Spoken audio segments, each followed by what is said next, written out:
إن الحمد لله نحمده ونستعينه ونستغفره ونستهديه ونعوذ بالله من شرور أنفسنا ومن سيئات أعمالنا. من يهده الله فلا مضل له ومن يضلله فلا هادي له، وأشهد أن لا إله إلا الله وحده لا شريك له، وأشهد أن محمدا عبده ورسوله. اللهم صل وسلم وبارك على نبينا محمد وعلى آله وأصحابه ومن اهتدى بهديه وسار على نهجه إلى يوم الدين. أما بعد، أيها المسلمون، فإن كتاب الله الكريم وسنة رسوله القويمة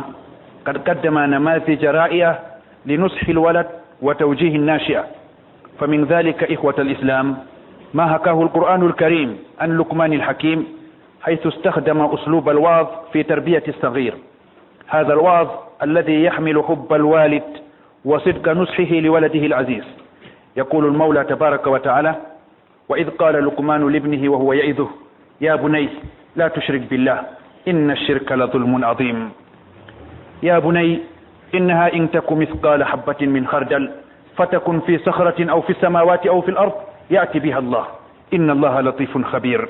يا بني أقم الصلاة وأمر بالمعروف وانهى عن المنكر واصبر على ما أصابك إن ذلك من أزم الأمور ولا تسئر خدك للناس ولا تمشي في الأرض مرحا إن الله لا يحب كل مختال فخور واقصد في مشيك واغضض من صوتك إن أنكر الأصوات لصوت الحمير. إنها تحذير من الشرك وبيان لخطورته. إنها دعوة إلى الشعور برقابة الله وشمولية علمه بالأشياء مهما كانت متناهية في الصغر والدقة. إنها دعوة إلى الاهتمام بفرائض الله وواجباته وعلى رأسها الصلاة التي هي عماد الدين. إنها دعوة إلى الأمل لصلاح المجتمع بالدعوة إلى كل صالح والتنفير من كل طالح والصبر على الأذى في سبيل ذلك. إنها دعوة إلى التواضع في الأفعال والأقوال. هذه هي وصايا لقمان الحكيم لولده الحبيب، ما أعظمها وما أهوج الآباء والأبناء إلى أمثالها. بارك الله لي ولكم في القرآن العظيم، ونفعني وإياكم بما فيه من الآيات والذكر الحكيم، ونفعنا بهدي سيد المرسلين. أقول قولي هذا وأستغفر الله العظيم لي ولكم فاستغفروه إنه هو الغفور الرحيم.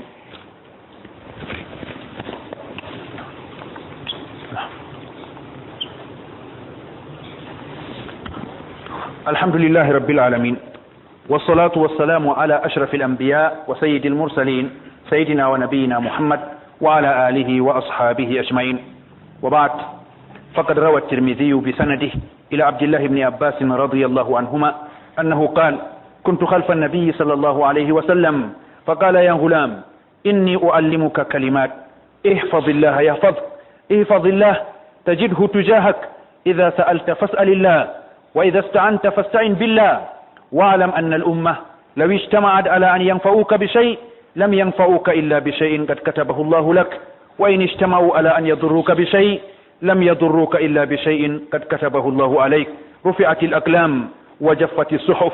وفي بعض الروايات: واعلم أن النصر مع الصبر، وأن الفرج مع الكرب، وأن مع الأسر يسرا. بهذه الكلمات الوجيزة يرشد النبي صلى الله عليه وسلم هذا الصغير الذي لا يتجاوز 10 سنين كما ذكر الشراح، يرشده إلى حفظ دين الله في نفسه وفي غيره، ويوجهه إلى توحيد الله المتمثل في التوجه إليه بالدعاء وحده وطلب العون والمساعدة منه وحده دون سواه، وأنه لا يجلب الخير ولا يدفع الضر إلا هو، ولا يستطيع الناس كلهم أن يقدموا لأحد منفعة أو يدفعوا عنه عن أحد مضرة إلا في حدود ما كتبه الله له في الأزل. أيها الآباء، أيها المربون، ما أجدر بنا أن نقتبس هذا الأسلوب القرآني وهذه الطريقة النبوية في تربية أبنائنا وإعداد أجيالنا. هذا وقد أمرنا الله تعالى بأمر بدأ فيه بنفسه، فقال عز من قائل: إن الله وملائكته يصلون على النبي يا أيها الذين آمنوا صلوا عليه وسلموا تسليما. صلى الله عليه وعلى آله وأصحابه وسلم تسليما كثيرا. اللهم أعز الإسلام والمسلمين، اللهم انصر الإسلام والمسلمين، اللهم انصر هذا الدين وانصر من نصر هذا الدين. اللهم اجعل كلمتك هي العليا وكلمة الذين كفروا السفلى. يا قوي يا متين، اللهم افتح علينا أبواب رحماتك وخيراتك وبركاتك وفضلك يا كريم، وأصل لنا ديننا الذي هو اسمة أمرنا، ودنيانا التي فيها معاشنا، وآخرتنا التي إليها معادنا، واجعل الحياة زيادة لنا في كل خير والموت راحة لنا من كل شر. اللهم إنا نسألك من الخير كله عاجله وآجله ما علمنا منه وما لم نعلم، ونعوذ بك من الشر كله عاجله وآجله ما علمنا منه وما لم نعلم. ربنا ظلمنا أنفسنا وإن لم تغفر لنا وترحمنا لنكونن من الخاسرين. عباد الله، إن الله يأمر بالعدل والإحسان وإيتاء ذي القربى وينهى عن الفحشاء والمنكر والبغي يعظكم لعلكم تذكرون. فاذكروا الله العظيم الجليل يذكركم واشكروه على نعمه وفضله يزدكم ولذكر الله أكبر والله يعلم ما تصنعون.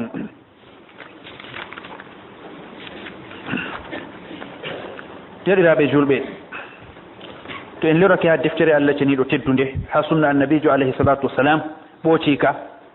en tawan woodi misaluji boɗɗita mum ko ɗum sappinta en ha ko hani noye ɓinguel hokkirte nasiya,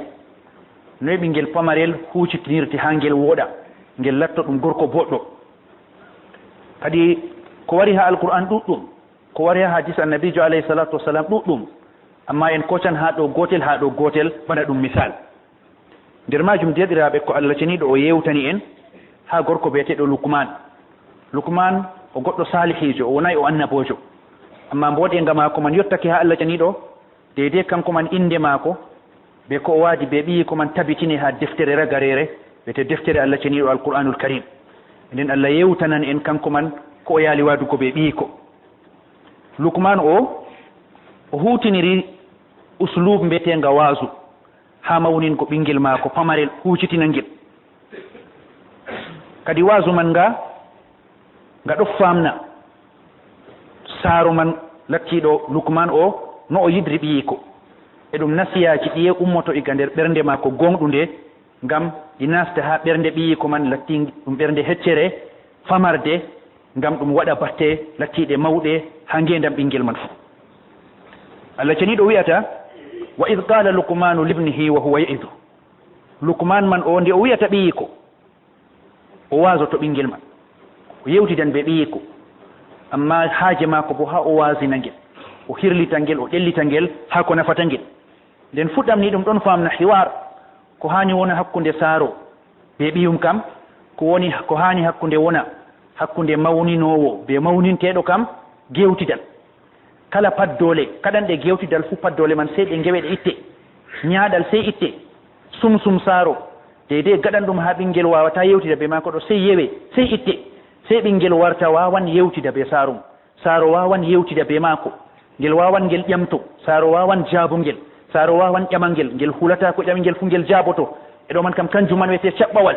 ngam man herɗo tawen gewtidal ɗum sali hakkunde lukman be ɓiyi ko. o wiyata ɓiyi ko man ya bunayi la tushrik billah, ɓiyam waasu am be ma kam ta hawtan Allah ceniɗo, ta jaɓ ha ngendam maɗo ngeeɗa a kawtanowo Allah ceniɗo, a dewowo hunde wonde tan Allah ceniɗo. ko ɗum sappoto kam bi'a nokkure nde lukman man wurata be ɓiyi ko man ɗo, shirku man ɗo sampiti. ɓinguel ɗo laara labbi ɗon ndewe, ɓinguel ɗo laara rewoɓe labbi ɗon, haɓɓoɓe karli ɗon, haɓɓoɓe layaji ɗon, waɗoɓe kaza ɗon. e nden ko woni ha bi'a man ɗo o fuɗɗiri be majum ha o wonna ɗum ha nafsu ɓinguel, ta hawtan Allah ceniɗo. hollimo inna shirka la zulmun adim, hawtan ko Allah ɗum to a andano ɗum wayi bo ɗum toñange mawɗo jango. ñande ɓi adama o nasti ha majum kam o nasti ha toñange na lattiɗo pamaro, toñange mawɗo. o toñake Allah ceniɗo ngam o hooci hakke muɗum o firliti ha tana muɗum, o toñake hoore mako bo ngam o nastini nde laawol fakat jottinandegol ha yiite noon, laawol man yottinan hoore mako ha yiite dumnamo ha yiite. e nden toñan sirku man ɗum toñange mawɗo. o wiyata mo ɓiyam innaha in taku misqala habbatin min khardalin fatakun fi sahratin aw fi samawati aw fi l ard. ɓiyam larta ko kuwata be ko mbi'ata, ko wurtoto ha ma, ko iwata iga ma, ɗum latti ɗum kuugal, ɗum latti ɗum konngol fu kanjum man aynu ɗum boɗɗo. ngam ha Allah kam no ɗum famɗiri fu ɗum ayna ɗum. wondo ɗum lattake ha famɗugo majum bana gabbel sarawal, to ɗum yiɗi bo ɗum wirno, yake gaɗata ɗum mbirnoɗa cuuɗoɗa, ɗum latto ha nder tapare mapindire haali bo ba gabbel sarawal, ba collayel, ɗum foti ha famɗugo majum. mala ɗum wona ha asamanji ton bana asamanji man peecori njajiri ɗo kanjum bo ba collayel, ɗum wona ha asamanji ton. malla ɗum wona her lesdi ba lesdi man yaajiri luggiri, ɗum wona ba collayel. fu ha Allah kam ɗum aynete ɗum non, ya'ti biha Allah, Allah o waddan ɗum. nyande o darnata jeeyaɗo maako ha o horsita ɗum kuugel lattingel bana collayel gawel gotel nder collaje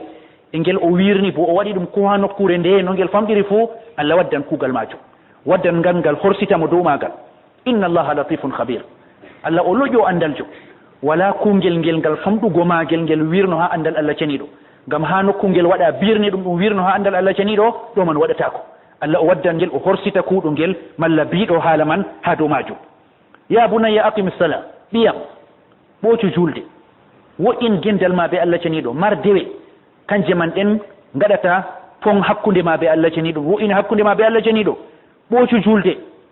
umru bo mboɗenga umru khayru latta a goɗɗo mo khayru iwata iga mum dilla ha woɓɓe feere won ha anil munkar had bo kalluɗum ha babal ngal gonɗa kala ɗum mbawata hadgo gaɗan ɗum kalluɗum fuu fadda kalluɗum man ta waɗa wasbir ala ma asabak e muyi bo dow ko heɓete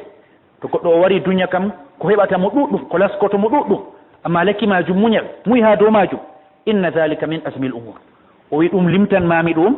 kanjum man nder fiiji mawɗi ɗi ɓi adama taskitanto ɗum taynoro dow muɗum doole noon o ƴiƴa hoore maako sey o wona dow maaji o wiyatamo wala tusa'ir haddaka linnas ta miilan yimɓe galangal ma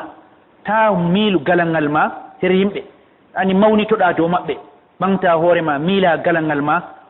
kollitaɓe a ɓuranɓe woodi ko marɗa ɓuran ko woni ha maɓɓe wala tamshi fil ardi marhan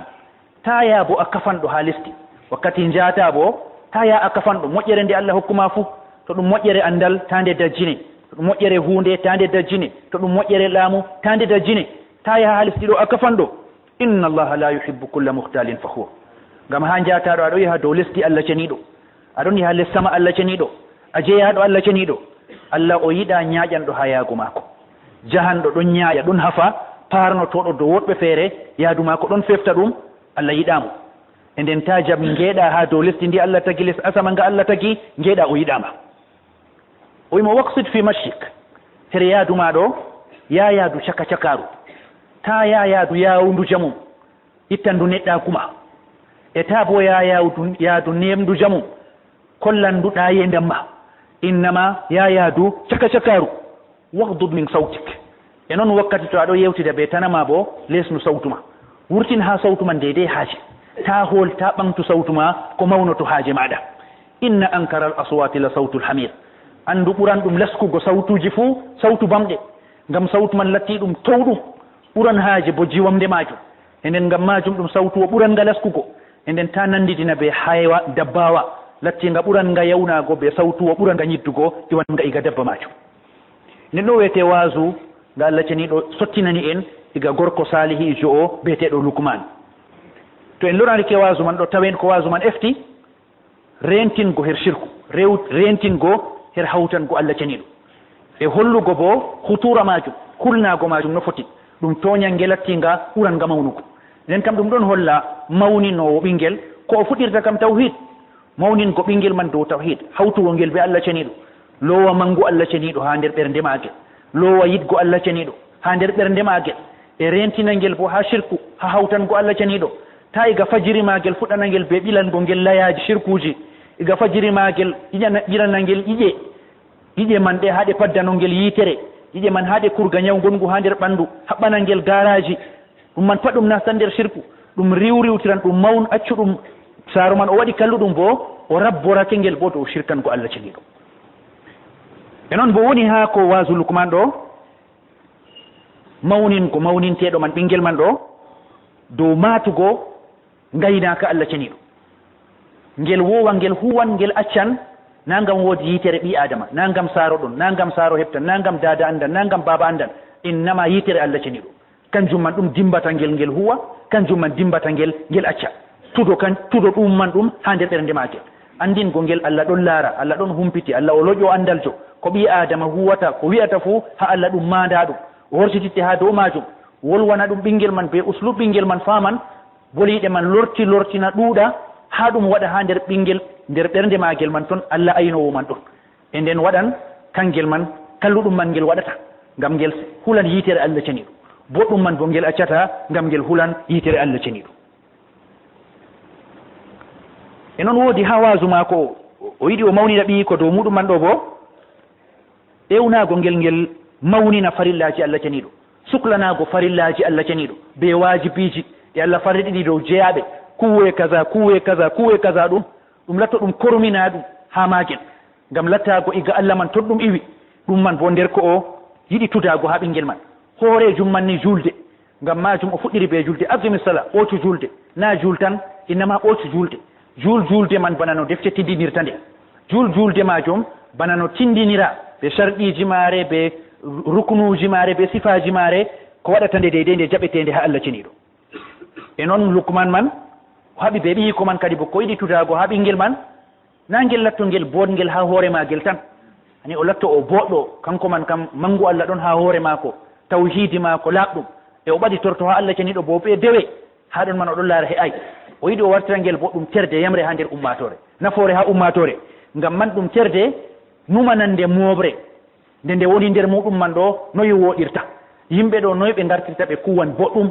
yimɓe wonɓe nder kalluɗum ɗo noyi ɓe coftirto ɓe ngulosorto ha kalluɗum man ɓe acca ɗum ngam man o wiyatamo wa amru bil maruf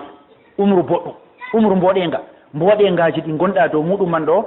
to a ewnortako ha maji ɗi kaati ha ma noon kam ɗi nakkisiɗi sey ndimboɗa cankitaɗi ɗum hayru e had bo munkari nga an kam Allah fondima accuɗa nga to woɓɓe feere ɗon gaɗa nga les maɗa an noon wiyete accuɗo nga kam ɗum nakkisiɗum sey numa ɓeya man bo noyi accirta munkari nga accuɗa majum e noon man bo o umrimo bo o muña goɗɗo lattiɗo o yiɗi ha o sankita hayru ha nder ɓiɓɓe adama o yiɗi ha o dacaɓe ha sharru kam sey o latto o muyɗo ngam o tefranɓe ɓe acca ko ɓe giɗi o tefranɓe bo ɓe gaɗa ko ɓe giɗa e nden majum ko o tammi heɓgo ha maɓɓe man ɗo lattata ko foroy boɗɗum lattata ko foroy belɗum e noon man bo ewnorake ɓinguel man bo ha yankinare ɓinguel man ngel mara sifawol wiyete yankinare andugo yendugo ɓe ɓiɓɓe adama wakati o yendata ɓe ɓiɓɓe adama man o latto o jankiniɗo batte yankinare man bo wanga ha nokkuje tati batte yankinare mako man ɗo wanga ha ɓandu mako no o woliranta yimɓe ɗum hollata mawnitare wala wurgo hoore mum wala wurgo galangal muɗum wala ɓamtugo hoore mum sifaji banganɗi ha goɗɗo wakkati o wuɗata ɓe yimɓe mbiyanɗi o mawnitiɗo man ɗo kanji man o rentinimo ha maji wala tusaqqir haddaka linnas ha yaadu ɗon bo feftan mawnitare feftoto ha yaadu ɗon man bo o rentinimo ta o dajja ha yaadu mako e noon man bo ha wolinde ɗum man bo wolinde feftan mawnitare wolinde bo o nasiyanake mo o lesna wolinde mako o wolwa deydey haaje kadi ɗo wiyete wossuyeji ɗi lukman o titini ɗum ha ɓiyi komo o yiɗi fakkat ɗum wossuyeji mawɗi jamu baabiraɓe be ɓikkon fuu bukaɓe ha wossuyeji man baabiraɓe bukaɓe anda wossuyeji man tiiɗa no ɗi gardata ha ɓikkon bo bukaɓe wossuyeji man ɗi gona ha muɗum kutinira ɗi ha ngendam muɗum to ɗo kam gotum ko wari ha alqur'an to en garigal sunna annabijo alayhi salatu wassalam tawen imam tirmisi o fillanake en ha abdoullah ibnu abbas allah ceniɗo yerdumo ɓe babirawo mako abdoullah ibnu abbas o wi mi lattake ɓawo annabijo alayhi salatu wassalam ha dow dabba annabijo ɗo hoocinmi ha dow dabba mako annabijo wiyatanmi sukajo sike mi yiɗi ha mi andine kalimaji seeɗa kalimaji nafanɗima seeɗa banniɗa be annabijo alayhi salatu wassalam mo o tokkotiri be muɗum fuu o yiɗi o nafa ɗum o yiɗi o hokka ɗum boɗɗum gonɗum ha maako ɗum ɓinguel pamarel ani goɗɗo kam to hooci ngel wala wakkati ha yewtida be magel amma nabijo alayhi salatu wassalam o jaɓi o hooca ngel kam ngel wona ɓaawo maako e bo ha o taƴata laawol be magel man ɗo o yiɗa ɗum luttani noon innama o yiɗi o nafa ngel o wi'a ngel ko nafata ngel ha ngendam magel o siryini hakkilo magel ha ngel taɓɓo ko o wi'ata ɓiyam mi yiɗi mi andine kalimaji nafoji ma o wiyata mo ihfadillaha yahfad aynu allah allah bo ayni aynu allah allah ayni allah o jeynikiɗo ha aynego jeeyaɓe maako kanko wiyete aynowo asamanji aynowo lesdi aynowo tagale muɗum sakkuma ha ɓinguel lattingel pamarel bana ngel ɗo e nden aynu allah kam aynu dina allah ceniɗo aynu dina allah ceniɗo an bo allah ceniɗo ayni allah ceniɗo ayna maslahaji ma ayna boteji maɗa nden aynugo dina allah man ɗum timmata sina be andugo ka anda dina man ka anda ubroje allah anda kaale allah ɗum latto ɗum kormina ɗum ha muɗum ɗum kutinirte ɗum nden wiyete dina allah man aynam e nden annabijo tuddoto ɗum ha ɓinguel man ihfadillah annabijo wiyata mo aynu dina allah ceniɗo tajidhu tujaha tawa allah man ɗon wondi be ma tawamo ha yeeso maɗa joga dina allah boɗɗum to a jogake dina allah boɗɗum an bo allah jogue boɗɗum Allah jogo maslahaji maɗa boɗɗum joga dina Allah boɗɗum Allah o wonda be maɗa ha kala yakeji maɗa fu ha wakkati marata muñal ma Allah o hokke muñal ha wakkati marata haaje yettugo ma Allah reske yettugo ha wakkati marata haaje najahnago pasama Allah riske pasgo e nden Allah o wonda be ma o hoddirane lattoto ɗum kala yakeji ngendam maɗa annabijo wiyata mo ida sa'alta fas'alillah to a toroto tora Allah ceniɗo to woodi haaje ngam matuɗo ha nder naskuma ɗum yottake torego tefego tef ɗum ha Allah ceniɗo wa ida sta'anta fasta'in billah to a wallitorto ha hunde a tawi nde kam a tampuɗo a woodi haaje portago a woodi haaje ballal doggitir Allah ceniɗo tef portago Allah ceniɗo walam anna al umma law ijtama'at ala an yanfa'uka bi shay andu bo yimɓe gi'ataɗo ɓiɓɓe adama fuu muɗum to wondo kamɓe man ɓe potti ɓe giɗi ɓe nafre ɓe kasajum ɓe giɗi ɓe gaɗane kasajum ɗum botema ɓe narri dow majum lam yanfa'uka illa bi shay'in qad katabahu Allahu lak ɓe mbawata ɓe nafre sina ɓe ko Allah windanima to wondo narral maɓɓe man yettini hunde man hama kam nde windande Allah man on windi waɗi ɓe kamɓe man ɓen ɓe sababu ɓe mofto ɓe jottina ɗum ha maɗa wa in ijtama'u ala an yadurruk e to wondo ɓe fuu ɓe potti ɓe giɗi ha ɓe torre bo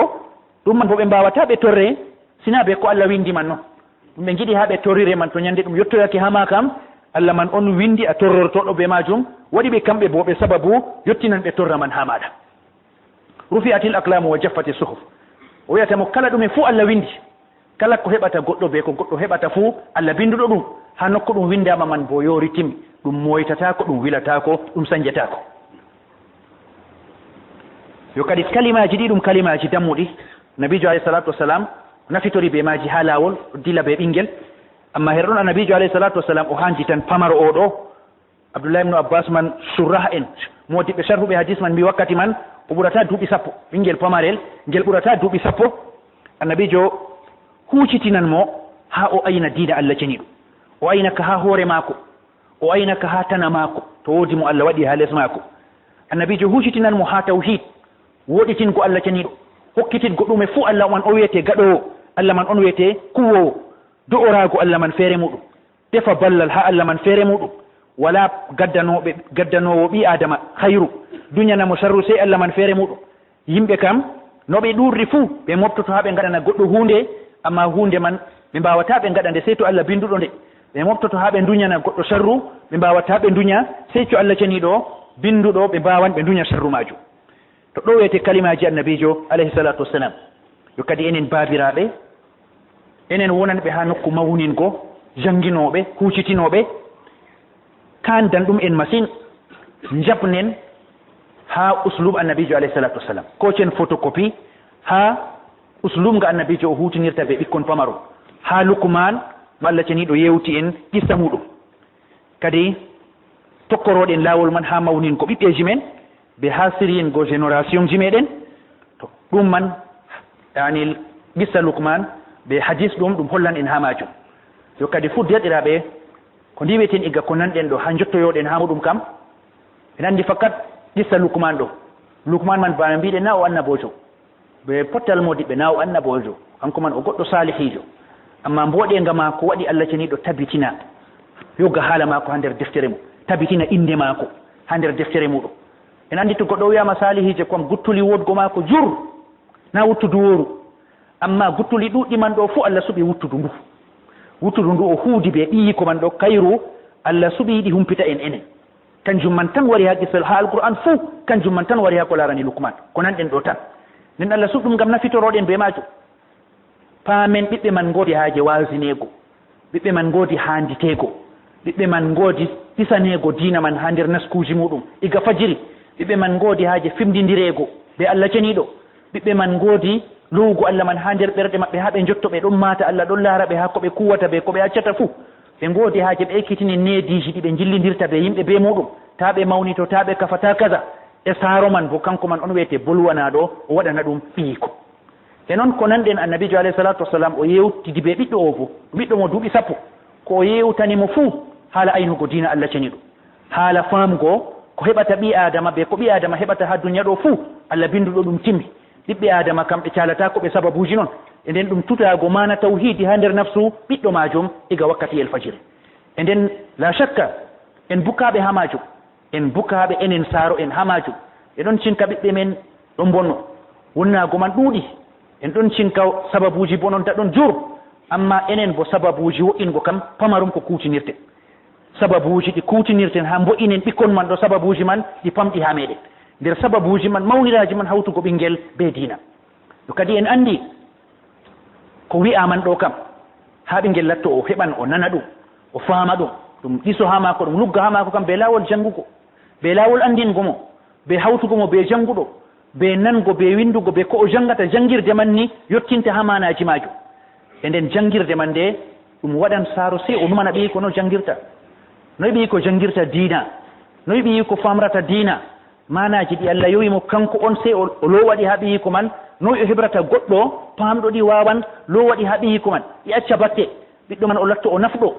ɓiɗɗo man o latto o salihijo o latto o boɗɗo ha ngendam mako ɗo saaro yi'a mo ɗum seyna ɗum saaro umra mo o ɗowano ɗum o hormina saaro haɗa hunde o acca hunde majum o waɗan ɗum bo ngam oɗon mata Allah ceniɗo ɗon wayni mo ɗon laara mo nangam hulgo saaro man to o wirnake ni saaro wala ɗon ni o waɗan ko yiɗi fula mawnudi man to handi heɓo ɗo sey be enen ɓen lowendi ha nder nafsuji ɓikkon majum e be cukuleji men be yakeji meɗen be mustawa jangugo men be kaza na moye fu wawan ɗum enen kam dole sey goɗɗo o numa noyi ɓi ko jangirta noyi ɓi ko andirta Allah noyi ɓi ko famrata diina jangirde gal français alhamdulillah kam en paami ɗum en paami boteji muɗum en cuklanake ɗum ɗuɗɗum koye ɗum machine dokken jawle men ha majum dokken wakkatiji men ha majum koye ɗum machine ko ɗum tefata fu gaɗen en matata teddugo majum amma ha jotta jangirde gal diina man kam teddugo majum ɗon to ɗum wolwama bannima goɗɗo o numra no ɗum waɗirta ɗo ma o laara ɗum haala catka ka waɗatako alhaali bo ɗum waɗoto ha fattude to goɗɗo goto o wawata ɗum yimɓe poti salihi en yiɓɓe hayru carwotira ha fattude man ɗo ɓe keɓa janginoɓe ɗiɗo tato janginoɓe man famɓe diina man ñande l'école wala asawe alat wakkatiji ɓikkon gonata ha l'école ɓe perwida be muɗum ɓe jangina ɗum yimɓe fattude man ɗum cotisation seɗɗa wawan wallita janginoɓe majum to ɗum waɗoy disde seeɗa manaji ɗi mbiɗen ɗo jur nder maji waran ha ɓikkon goɗɗo lattoto o wudi bawɗe mako man oɗo hutinira ɗi ha jangirle ɗe duniya man kam oɗo yara l'école ji towɗi oɗon waɗanɓe répétition ha saare o yoɓa ceede ɗuɗɗe o sooda livre ji o yoɓa transport ɗuɗɗum to o calcule ɗum ɗuɗɗum jamu nder majum ɗo o wawan o wadda goɗɗo mofta ɓikkon mako feere ɓe ɓikkon teddiɗi ko en jangina ɓe diina be majum alahira maɓɓe wooɗa duniya man bo ɓe lattoɓe salihi en o wawan amma hakkilo mako wartantaka fakat bo kanka Allah artata ƴamamo hidde ko ƴamamo haala l'école e ngam majum derɗiraɓe to wakkati jotta e lorago ha l'école waɗi en pinditinan dow haala l'école ngam ɗum bote men nga duniya dole sey pinditinen bo dow haala jangirle men ɗe diina jangirle man ɗo ɗe ngoodi haaji yeccitanego enen man ɗen ɗe nafata iga jangirle men ɗe alqur'an ha lorto ha jangirle men ɗe defte kanje man ɗo sina dokken ɗe sembe sina ngeɗitinen ɗe sina daroɗen janginoɓe man ɗo sey ɓe paama woodi saaro en ɗon ɓaawo maɓɓe ngaɗan kala ko jangirle man tefata fuu nden man ɓe keɓan ɓe numana ɗe nden man ɓe keɓan ɓe kuwana ɗe ɓe jaggano ɗe nden man ɓe keɓan ɓe ciwtina en kamɓe man ɓen ɓe darano ɗe ciwtinen ɓe kamɓe bo ɓe ciwtina en amma to ni noon wala habre men man kam fu moften jaren ɓikkon en nasten cugle men goɗɗe en ɗon dara gal wuttudu man kam timmi ko lutti cuglantoɗen kam gal wuttudu l'école tan ton yobgo woni ton sodgo livre je woni ton yobgo transport woni ton ko ƴami fu o ho samina wa atana woni gal ɗo kam wooda non man kam la sakka ɓe darloje majum dokkata lekki kiki ɗo yerne fajiri be asiri ki bo cakkinaki noon jawmiki tudaki ki tan acciki dilli kam leɗɗe majum ɗo tammaki fotoyko ɓe darloje man tammaki latta ko gotel to kiman enɗam Allah hewtake ɗum foɗake mawni seeɗa bo haarima kañum bo waɗa ɓikkon man nafta kam saɗan yo kadi derɗiraɓe julɓe Allah ceniɗo o wallu en o fondu en sey paamen mas'uliya ɓiɓɓeji meɗen ha gal wuttudu jangingo ɓe diina ɗo jangirde ɗum luttata hunde ha wakkati gonɗen jotta ɗo mi fini mi tawi